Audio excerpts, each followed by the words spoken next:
2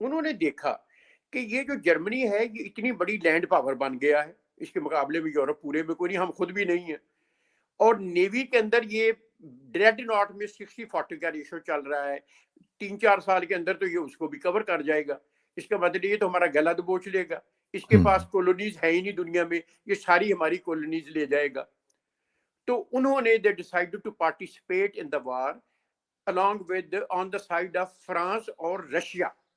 ٹھیک، آپ حیران، میں نے ایک روڈ اسکالر تھے امریکہ کے 90 سال کا بابا، اس کی کتاب پڑھی تھی جس میں اس نے لکھا، اس نے کہا کہ جب انہوں نے جرمن امبیسڈر کو بلایا، وہ اس سے پہلے میں بتا دوں یہ جو ولیم تھا نا، یہ جو ہے نا سب سے بڑا ان کا جو پیلس ہے، یہ اس کے اندر باقاعدہ اس کا سوٹ ہوتا تھا، he was honorary admiral of the British flat. تو جب اس امبیسڈر کو بلا کے اس کو بتایا کہ from now on Great Britain is on war with your country، اس امبیسڈر نے چیخیں مارنی شروع کر دیا، رائٹلی اس نے کہا ہمارے آپ کے ساتھ تو ہمارا جھگڑا ہی کوئی نہیں، آپ کس لیے ان کی مدد میں جا رہے ہیں، بٹ ہی ڈڈنٹ نو کہ یہ تو پریمپٹیو مطلب ہے جا رہے ہیں۔ اینی ہاؤ یہ ایک سائڈ تھی۔ اب دوسری سائڈ دیکھیں آٹومنز کی، جس کی وجہ سے یہ ہوا ہے۔ آٹومنز جو تھے ان کو بڑی چڑ تھی کہ یہ جو انگلینڈ ہے نا، یو کے ہے، گریٹ برٹن ہے، اس نے ہماری زندگی پچھلے 100-125 سال کے اندر خراب کی، اجیرن کی ہوئی ہے۔ انہوں نے سوچا کہ جرمنی اتنی بڑی پاور ہے، جرمنی تو 7-8 ہفتے کے اندر ان کو ختم کر دے گا، سارے یورپ کو اور برٹن اور ہر چیز، برٹن کا تو اس وقت نہیں تھا نا، ان کو ختم کر دے گا، تو بہتر ہے کہ جرمنی کی سائڈ پر ہو جاؤ۔ تو they decided to be on the side of Germany, ٹھیک ہے نا جی۔ جب جرمنی کی سائڈ پر ہوئے وہ مار کھا گئے، آٹمن امپائر ختم ہو گئی۔ اب انگریزوں نے وہ چڑ لینے کے لیے بدلا، and plus is taking into their long run geostrategic imperatives, انہوں نے اس کو بالفور ڈیکلیریشن کیا کہ ہم ان کے لیے پیلسٹائن کے اندر ایک ہوم لینڈ بنائیں گے۔ اس وقت تک پتا تھا کہ 6 مہینے سال کے اندر اندر جنگ ختم ہو جائے گی، اور یہ جو آٹمن امپائر ہے جس کو وہ ویسے ہی سک مین آف یورپ کہتے تھے، یہ ختم ہو جائے گی، تو اس لیے انہوں نے بالفور ڈیکلیریشن کیا۔ اس میں جو بالفور ڈیکلیریشن ہوتا ہے 1917 میں، اور اس میں ہم دیکھتے ہیں اس کا جو پچھلے سے جو بیک گراؤنڈ چلا آ رہا ہے، جو یورپ میں ان کے ساتھ پرسیکیوشن ہوئی ہے، کوئی تقریباً 1785 سال کی جو پرسیکیوشن ہے، اس کے بعد آپ یہ بتا رہے ہیں کہ برٹن نے یا یو کے کہہ لیں آج کل، کہ اس نے یہ ڈیسائیڈ کیا کہ جی ان کو وہاں پہ ایک پیلسٹائن میں ایک جگہ لے دیتے ہیں۔ تو وائی پیلسٹائن؟ کیونکہ آپ نے بتایا کہ مختلف جگہوں پہ یہ تجاویز تھیں کہ وہاں کی باقی جگہوں پہ بھی ہو سکتا ہے ان کو سیٹل کر دیا جائے، یا کسی اور جگہ پہ یورپ کے علاوہ کسی اور جگہ پہ کر دیا جائے۔ Why Palestine? یہ تو خوبی انگریزوں کی، میں نے کہا تھا کہ بڑے وہ ان کی بڑی لانگ پلاننگ ہوتی ہے، یہ تو ان کی خوبی ہے۔ انہوں نے انڈیا کے اندر جو کشمیر کا پرابلم چھوڑا، وہ کیوں چھوڑا؟ آپ کو پتا ہے کہ انڈیا کی جو پارٹیشن ہوئی تھی اس کے اوپر جو باؤنڈری کمیشن بنا تھا، جس کے اندر سر ظفر اللہ پاکستان کی طرف سے، انڈیا کی طرف سے، ریڈ کلف اوارڈ اور پتہ نہیں کیا کیا، ٹھیک ہے نا جی۔ بعد میں پتہ چلتا ہے یہ پوری باؤنڈری تو 3 سال پہلے فائنل ہوئی تھی برٹن میں، کہ اگر پاکستان مجبوراً بنانا پڑا تو ان کو اس طرح کا بنائیں گے کہ یہ قدموں پر نہ کھڑا ہو سکے۔ اچھا، دوسری سائڈ پر آپ دیکھ لیں، افریقہ پورا کانٹیننٹ 1884-85 کے اندر برلن کانفرنس ہوتی ہے، یورپ کے سارے ملک مین تھے، جرمنی، فرانس اور برٹن، گریٹ برٹن۔ وہاں پر نقشہ رکھ کے سامنے کسانہ صاحب 104 دن ہوئی ہے، وہ نقشہ رکھ کے سارے انہوں نے آپس میں بانٹ لیا پورا افریقہ۔ آج جو افریقہ کی لکیریں ہیں نا، یہ 1884-85 میں بنی ہوئی ہیں۔ مزے کی بات ہے کہ افریقہ کا اپنا لیڈر کوئی نہیں تھا، ایک بھی نہیں تھا انوائٹڈ۔ اس لوٹ مار میں جو بیلجیم کا بادشاہ تھا، اس کو بیلجیم کو نہیں، آئی ریپیٹ، بادشاہ بیلجیم کو جو تھا اس کو کانگو پورا ملک ذاتی جاگیر کے طور پر الاٹ کر دے دیا گیا۔ ہاں، ٹھیک ہے نا جی۔ تو یہ برٹن نے آپ کیا پوچھتے ہیں کہ کیوں کیا؟ اس وقت، اس سے پہلے تو سکیمیں اور تھیں، اس کے بعد تھا کہ مسلمانوں کے درمیان میں ایک ایسی چیز کھڑی کر دو کہ یہ بھی مرے اور مسلمان بھی مرے، آپس میں لڑتے رہے، اور اس کے اندر وہ کامیاب ہے۔ دیکھو نا، آپ یاد رکھیں کہ یہ جیوز ہے تو وہی ہے نا۔ اب تو میرے حساب سے تو بڑی کم فیملی ان کی، مطلب بعد میں ڈسکس کرتے ہیں کہ کروز شیڈز کا جب پہلا حلہ چلا ہے 1096 میں یورپ سے، پہلا جتھا وہ کانسٹینٹینوپل جس کو استنبول کہتے ہیں وہاں قسطنطنیہ۔ پہنچنا تھا، ہم، ٹھیک ہے نا جی. تو وہ جرمنی رائن لینڈ کے علاقے سے گزرنا تھا، رستہ ہی وہ تھا. وہاں جا کے دیکھا کہ وہاں پر یہودیوں کی بستیاں ہیں. انہوں نے کوئی ہزاروں کے حساب سے لوگ مار دیے، جلا دیے اور ان کی بستیاں تباہ کر دی. کہتے تھے کہ بھئی وہ تو 2-2.5 ہزار میل دور ہے جہاں ہم اپنے دشمن کو ملنے نپٹنے جا رہے ہیں مسلمانوں کو، یہ دشمن تو سامنے کھڑا ہوا ہے. اب اس کو 100% تو ذہن سے نہیں نکلتا. انہوں نے اپنا سارا ملبہ اٹھا کے مسلمانوں کے درمیان رکھ دیا کہ مسلمان اور یہ آپس میں لڑتے رہے اور ادھر ہماری موج ہوگی. فرینکلی اسپیکنگ تو یہ ہے which even the Jews are not trying to understand. تھوڑا سا میں نے پہلے بھی ہاں جی پلیز آپ کمپلیٹ کر لیں اپنی بات. میں نے پہلے بھی عرض کیا تھا پہلی 2 ویڈیوز میں کہ یہ لوگ 70 یہ بلکہ یہ 4 دفعہ ہے نا. 727 BC میں تو ان کو سیریا کا بادشاہ لے گیا 12 قبیلوں کو جس میں سے 10 غائب ہو گئے. 586 کے اندر بابل کا حکمران جو تھا بخت نصر، انگریزی میں تو کوئی چڈ نظر ٹائپ کہتے ہیں، اس کا پتہ نہیں کیا چکر ہے، اس کا نام اردو میں تو بخت نصر ہے، وہ لے گیا. اس نے اس کا مطلب ٹیمپل کی بھی تباہی کر دی. ٹیمپل بھی دوبارہ بنا جب یہ ایران کا بادشاہ تھا، اس نے بابل کو فتح کر لیا. 70 میں انہوں نے رومن نے ان کو اڑا دیا اور زمین بوس کر دیا. کوئی ٹیمپل کوئی کچھ نہیں جو دوبارہ بنا تھا. 132 کے اندر ان کے 985 ولیجز اور 50 ادر اسٹیبلشمنٹ وہ ختم کر دی، جس کے بعد یہ پوری دنیا میں پھیلتے گئے. جو آپ نے صحیح کیلکولیشن کی ہے کہ 1785 سال یہ گھومتے رہے. بلکہ اگر 70 AD کو لیں تو وہ تو 18 سے بھی اوپر بنتا ہے. ٹھیک ہے نا جی. یہ میرا مقصد کہنے کا یہ ہے کہ بندے کے اندر جب غرور اور تکبر آ جائے، جب فرعونیت اور شیطانیت آ جائے، جب نمرودیت آ جائے، ایک تو وہ احسان فراموش ہوتا ہے اور دوسرا وہ اپنا بھی نہیں سوچتا کہ میرا آگے کیا بنے گا. میرا آگے کیا بنے گا. بات یہ ہے عقل ماری جاتی ہے. بات یہ ہے اگر اس کو ڈسپیشنیٹلی آپ اینالائز کریں، آپ چھوڑے بائیڈن کو اور انگلینڈ کو اور ان سب کو، میرے حساب سے تو یہ لوگ آگ سے کھیل رہے ہیں. اس لیے بات یہ ہے، میں کیوں یہ کہتا ہوں کہ یہ آگ سے کھیل رہے ہیں، بھئی وقتی طور پہ تو یہ ان کو اڑا دیں گے، بالکل صحیح ہے، ٹھیک ہو گیا نا. ان کو نقصان کیا کیا ہوگا. میں کوئی 3 سال پہلے اپنی بیٹی کے پاس آکسفورڈ میں تھے ہم لوگ جی، تو وہاں پر اس وقت ایک برٹش پیپر کی کٹنگ میری بیٹی نے دی مجھے، برٹش پیپر کا گارڈین تھا وہ. اب آپ کو تو پتہ ہی ہے کہ گارڈین ہمارے اردو پیپر کی طرح کو انٹ شنٹ لکھنے والے تو نہیں ہیں، وہ تو مطلب ایک ورلڈ کلاس پیپر ہے. سر اس میں آرٹیکل پتہ کیا تھا، فرنٹ پیج کے اوپر بہت detailed article, and I am seeing I repeat 3 مہینے 3.5 مہینے پہلے وہ یہ تھا کہ جو لوگ اسرائیل میں ہیں وہ بڑے پریشان ہیں، ان کے پاس ڈوئل سٹیزن شپ ہے، وہ وہاں سے دھڑا دھڑ نکل رہے ہیں کیونکہ ان کے حساب سے اسرائیل کی سیکیورٹی ایسی نہیں ہے کہ جس میں یعنی خطرے سے پاک ہو. یہ بڑی تفصیل سے میں نے پڑھا اور مجھے اس وقت ایک چیز بڑی اسٹٹ ذہن کے اندر آئی، وہ میں بتاتا ہوں آپ کو. ایک ساؤتھ افریقہ میں پاکستانی ڈاکٹر ہے کاشم مرتضیٰ، پنڈی کا رہنے والا ہے، ہارٹ اسپیشلسٹ ہے. اس نے کوئی بچے کا کسی کا کوئی ہارٹ کا کچھ کیا تھا، he became a world figure, اور نیلسن منڈیلا کا بھی کوئی علاج کیا تھا. وہ بندہ میں نے اس کی کتاب لکھی ہوئی پڑھی، یہ سیر بہت کرتا ہے، کہتا ہے کہ میں کوئی 11 کے مہینے تو کام کرتا ہوں، مہینہ نکل جاتا ہوں، 60 ملکوں کی سیر کر چکا. تو وہ آیا اسرائیل 6-7 سال پہلے، تو اس نے اپنا وہ سفر نامہ لکھا.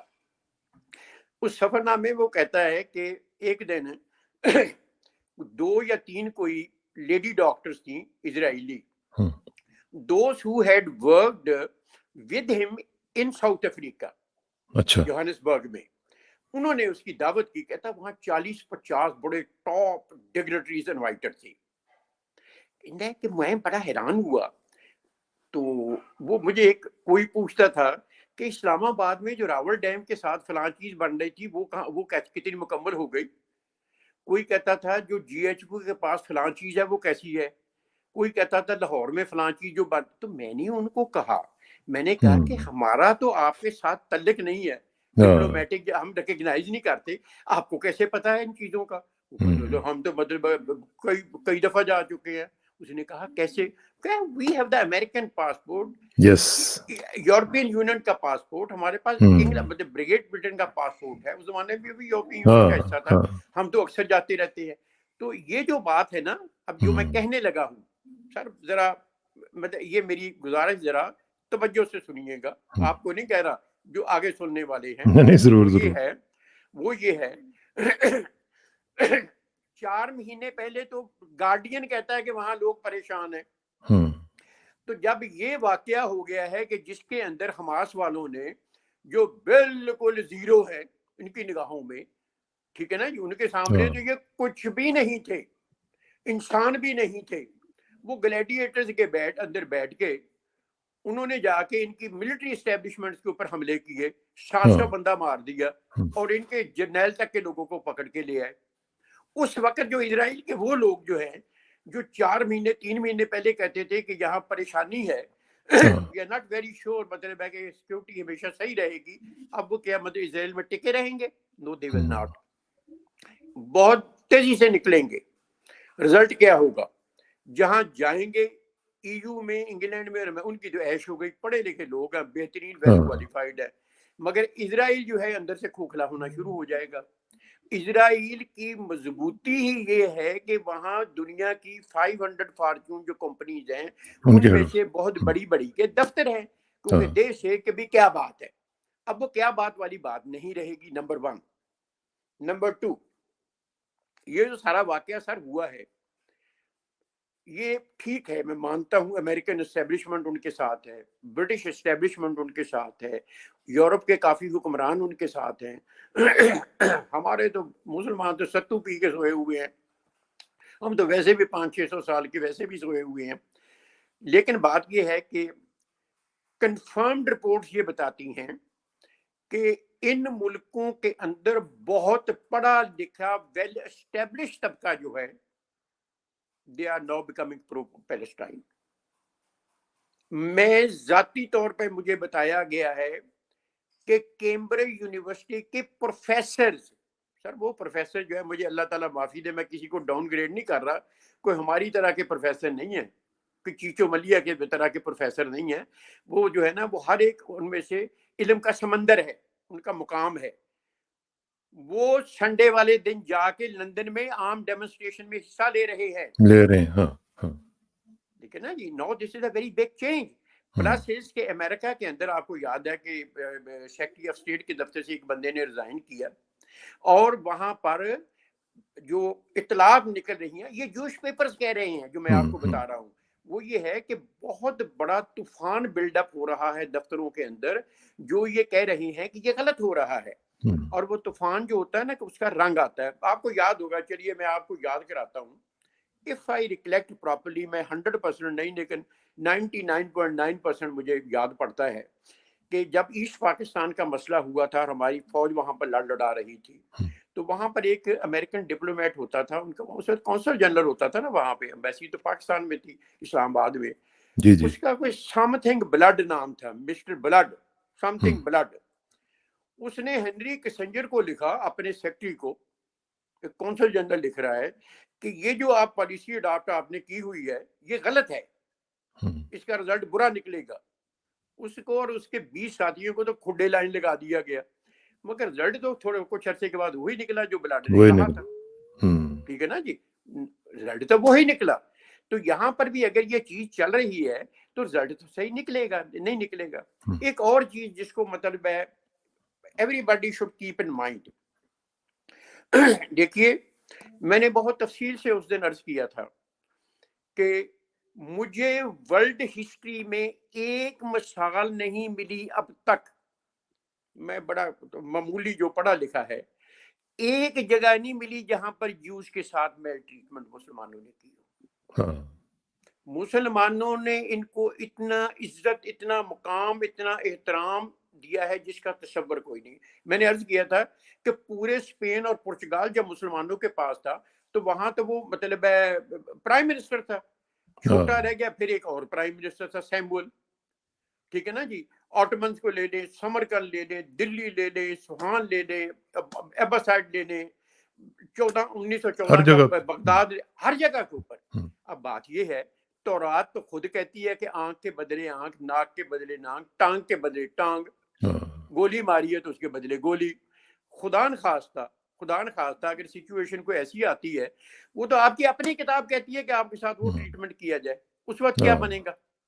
ایک ساتھ اس میں اور پوائنٹ غور کریں ذرا، سچویشن کبھی وہ نہیں رہتی، پوری ورلڈ ہسٹری اٹھا کے دیکھ لیں، عروج آتا ہے، زوال آتا ہے، دن آتا ہے، رات آتی ہے، بے شک، بہت ترقی و کامرانی ہوتی ہے، بزنس فیل ہو جاتا ہے، ٹھیک ہے نا جی۔ یہ جو ویسٹ ہے نا، میں ہمیشہ ایک بات کہتا ہوں جو لوگ بہت تھوڑے مانتے ہیں، کیونکہ لوگوں کو اس کی سمجھ نہیں ہے۔ میں نے کہا میں نے ان کی ہسٹری پڑھی ہے، ہم، میں اللہ کے آگے ہاتھ اٹھا کے دعا کرتا ہوں اللہ تعالیٰ کرے یہ اکنامکلی ساؤنڈ رہیں، ہم، امریکہ اور ویسٹ اور کینیڈا اور آسٹریلیا، کیونکہ جس دن یہ اکنامکلی ڈاؤن ہوئے بہت تباہی مچے گی ان ملکوں کے اندر، ہم، مائنورٹیز کی اور ادروائز، ہاں، ٹھیک ہے نا کہ جس طرح یہ جوز کے ساتھ کرتے تھے یہ ان کے ساتھ کریں گے، اور آپس میں بھی وہی کریں گے۔ ہم، یہ وہ حال ہوگا کہ جس طرح ہوتا ہے نا کہ بزنس چل رہا ہے تو کہو کیا بات ہے، اسلم شاد کی کمال کر دیا، اڑا کے رکھ دیا۔ ہاں، بزنس ہاں، فیل ہونا شروع ہوتا ہے تو وہ باپ بیٹے کے ساتھ لڑتا ہے، بیوی بالکل، خاوند کے ساتھ لڑتی ہے۔ اگر وہ سچویشن ہو گئی، ٹھیک ہے نا جی، تو پھر ان کا کیا بنے گا جی؟ یہ جو ہم، آج اتنی فرونیت دکھا رہے ہیں، will America be standing with them, will Europe be ہاں، اسٹینڈنگ ود دیم، ٹھیک ہے نا جی، یہ تو صحیح بات نہیں سٹینڈ کریں گے۔ وہ کہتے ہیں نا ہمارے ہاں ایک، آپ نے پتہ ہی ہے، کہتے ہیں نا کہ فلاں بندہ بڑا اچھا تھا جی، بڑا کمالا بہت اچھا تھا، اور دوسرا یار یہ بندہ تو اپنی اولاد کے لیے، اپنی نسلوں کے لیے کانٹے بو کر گیا ہے۔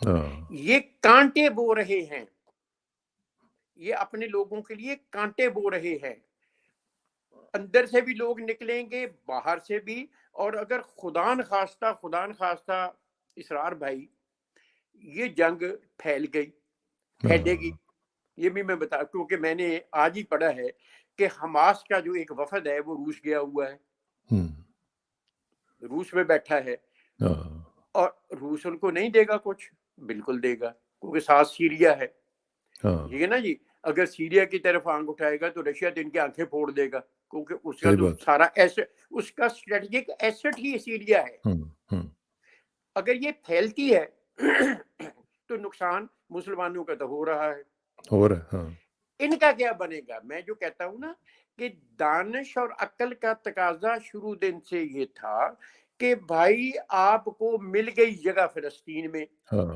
انہوں نے اپنے اسٹریٹجک امپیریٹیوز کی لانگ رن کو مد نظر رکھتے ہوئے آپ کو دے دیا، لا کے بچا ہاں، دیا، ہاں، اور تم اتنے پڑھے لکھے ہو کہ آپ 200 میں سے آپ کے 62 جو ہے نا نوبیل پرائز ہولڈرز ہیں امریکہ کے اندر، ہاں، جرمنی میں 0.8% تھے تو آپ نے 24% نوبل پرائز لے لیے تھے، اٹلی میں 0.075% آپ کی آبادی تھی، آپ نے وہاں 24% لے لیے، رشیا کے اندر آپ چھا گئے۔ وہ اتنا عقل کا استعمال تو کرو کہ بھائی 1800 سال کے بعد آئے ہو، وہ تو کام نہ کرو جو ہٹلر آپ کے ساتھ کرتا رہا ہے کر گیا تھا، یا ہاں، یورپ کے باقی علاقے کرتے رہے۔ عقل کا تقاضا تو یہی تھا نا، جس صحیح کا بات، یہ مظاہرہ نہیں کر رہے۔ یہ جب چلیں، میں ایک ذرا ایک چھوٹی سی چٹکلے والی ایک دو باتیں آپ کو بتاؤں، جس وقت یہ بالفور ڈیکلیریشن ہوا ہے نا، جی، تو اس وقت ایک مصر کے اندر برٹش جنرل تھا والٹر کانگریو، CONGREV، سر والٹر کانگریو۔ اس کو کسی نے پوچھا کہ جناب یہ آپ کے ملک نے جو یہ ڈکلیئر کر دیا ہے کہ ہم مطلب ہے ان کو ایک نیشنل ہوم دیں گے، اور یہ کہا ہے وہاں پر تھنکنگ یہ ہے کہ یہ ان کے اوریجنل باشندے یہ ہیں فلسطین کے، بالفور ڈیکلیریشن اور اس کے بعد والی جو سیکرٹ تھنکنگ تھی ان کی، ٹھیک، آپ کا کیا خیال ہے؟ اس انگریز بات کرنے میں تو بڑا لاجواب ہوتا ہے نا، بڑا بٹی۔ اس نے کہا میرا جواب تو یہ ہے کہ ہمارا انگلینڈ بھی گیا، انہوں نے کہا وہ کس طرح؟ انہوں نے کہا جی کہ سب کیونکہ ہم رومن امپائر کا حصہ ہوتے تھے پھر تو ہمارے حکمراں اٹلی والے ہو جائیں گے، کیونکہ 2200-2300 سال پہلے انگلینڈ تو رومن امپائر کا حصہ تھا، اس کا مطلب ہے اوریجنل تو پھر رومن والے وہیں پہ چلا جائے گا۔ ایک اور اس میں آپ کو مزیدار بات سناؤں، میں نے کچھ 6-7 سال پہلے پڑھا تھا کہ رومن امپائر جس سے یہ ویسٹرنز اپنی ہسٹری شروع کرتے ہیں، جس طرح ہم کہتے ہیں نا کہ اسلام سے، بھائی اسلام سے پہلے بھی تو ہزارہ سال سے دنیا تھی نا، دنیا چل رہی تھی، ہم اس کو اون ہی نہیں کرتے۔ یہ چانکیا اسلام آباد کا رہنے والا تھا، یہ جو مرگلا ہل کا، کسی کو پتہ ہی نہیں، وہ ہندوستان والے اون کرتے ہیں۔ صفر جو ہے زیرو ہم نے انوینٹ کیا، ان کو بھی نہیں، ہمیں بھی نہیں پتا کہ وہ ہم نے انوینٹ کیا تھا، ٹھیک ہے نا جی۔ تو رومن امپائر جب تھی 2200-2300 سال پہلے، تو اس وقت انہوں نے کہا ہیوج امپائر، یعنی یورپ کا بہت بڑا حصہ، ٹرکی، ایشیا مائنر، پورا مڈل ایسٹ اور نارتھن افریقہ اور یہ بلا بلا بڑی بڑی مطلب پورا یہ تھا۔ تو کسی نے کہا کہ یار رومن امپائر کا نقشہ بنانا چاہیے، تو بڑی محنتوں کے بعد نقشہ بن گیا۔ جب وہ نقشہ کونسل کے سامنے پیش ہوا تو ہر ایک نے کہا کیا بات ہے، کیا بات ہے۔ ایک بندہ کھڑا ہو گیا، اس نے کہا جی کہ میں ایک پوائنٹ آؤٹ کرنا چاہتا ہوں۔ انہوں نے کہا کیا؟ انہوں نے کہا کہ میں ویسٹرن یورپ خود گیا ہوں اور فرانس سے آگے کشتی میں بیٹھ کے 20-30 میل کا چینل کراس کر کے میں ایک جزیرے میں گیا تھا، وہاں کوئی جانگلی ٹائپ لوگ رہتے ہیں، وہ اپنے ملک کو انگلینڈ بولتے ہیں، اور اس نقشے کے اندر آپ نے اس کو دکھایا ہی نہیں۔ انہوں نے کہا یا دفع کرو، مطلب جو جنگل منگل ٹائپ جانگلی باغلی ٹائپ رہتے وہاں پہ، وہ دفع کرو، اس کا دکھانا یا نہ دکھانا دونوں میٹر ہی نہیں کرتا، یہ صحیح بات۔ آپ دیکھیں میں جو آپ کو عرض کر رہا ہوں، غور کیجئے، it is same England which become the colonial empire, 1/4 people of the world، بلکہ اس میں آپ کو یاد ہوگا کہ اکبر کے پاس جب یہ گئے تھے گورے، تو انہوں نے جب بتایا کہ ہم کہاں سے آئے ہیں، تو اکبر نے کہا کہ این جزیرہ نما چیست، کہ یہ جو جزیرہ نما یہ کہاں پہ ہے، یہ تو ہمیں پتہ ہی نہیں ہے، یہ اتنا انسگنیفیکنٹ تھا۔ اینی وے اس پہ ہم یہ گفتگو جاری رکھیں گے شاہ صاحب، کیونکہ ٹائم اوور ہو گیا، تو اس پہ ہم گفتگو کا سلسلہ جو ہے وہ انشاءاللہ نیکسٹ ٹائم بھی کریں گے، اور ذرا اس کے مزید جو پرتیں ہیں ان کو جانچنے کی اور لوگوں کے ساتھ ان کو شیئر کرنے کی کوشش کریں گے۔ آپ کے ٹائم کا بہت بہت شکریہ، انشاءاللہ جلدی آپ سے رابطہ ہوگا۔ تھینک یو، بہت مہربانی جناب، السلام علیکم۔ وعلیکم